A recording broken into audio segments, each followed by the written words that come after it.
তো ফাইনালি মন্দিরের ফটো তোলার পরে নিচে এসে আমরা যখন দেখলাম দিদিভাইয়ের নতুন জুতো চুরি হয়ে গেছে। আর দিদিভাই আমার উপরে খুব রেগে গেছে। তো দিদিভাইকে বুঝিয়ে বলছি তো চল একটু মেলার দিকে জিনিসপত্র কিছু কিনি। তো দিদিভাইয়ের ছেলেমেয়েরা মিকি মাউসে উঠবে আর আমরা কিছু জিনিসপত্র কিনবো। তো ওরা যেহেতু মিকি মাউসে উঠবে ওদের অনেক নাকি পরিশ্রম হয়ে যাবে। তো আমরা বলছি আচ্ছা চলো পরিশ্রম হোক, তারপরে না হলে খাওয়া দাওয়া হবে। আর আমরা কখন খাবো জানেন? 12টা 1টা। আমাদের কাছের মেলা, আমরা গিয়েছি 10টার সময়।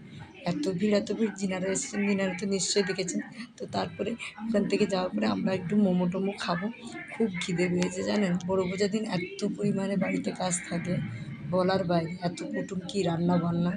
আর মেলার সময় বাড়িতে খেলে কি আর হয়? তবুও একটু খেয়ে এসেছিলাম। তো তারপর আবার মায়ের গান শুনলাম। তো খাওয়া দাওয়ার পরে তো আর কি পেট শোনে, আর মেলা বসেছে আর না খেলে হয়। তো ওখান থেকে যাওয়ার পরে আমরা আবার লস্যি খেলাম। লস্যি টস্যি খাওয়ার পর লস্যিটা ভালো হয়েছে। 12টার দিক করে 12:30টার দিক করে খেয়েছিলাম। তারপর লস্যি টস্যি খাওয়ার পরে তারপরে বললাম চল একটু আইসক্রিম খেয়ে নিই। তারপরে আইসক্রিম টিম খাওয়ার পরে একটু মায়ের গান শুনবো, তারপরে বাড়ি যাবো। আর আমরা তখন এসেছিলাম কখন? 12টা 1টার দিক করে এসেছিলাম। আবার কিন্তু ভোরবেলা থেকে আমাদের বাজি ফোটা শুরু হয়ে যাবে। আবার বক্সের সামনে অনেকেরা নাচবে। দেখি কখন আসতে পারি। আর দেখতে পেয়েছেন আমি কোন গ্রামের বাসিন্দা? লাইক কমেন্ট করে দিবেন যিনারা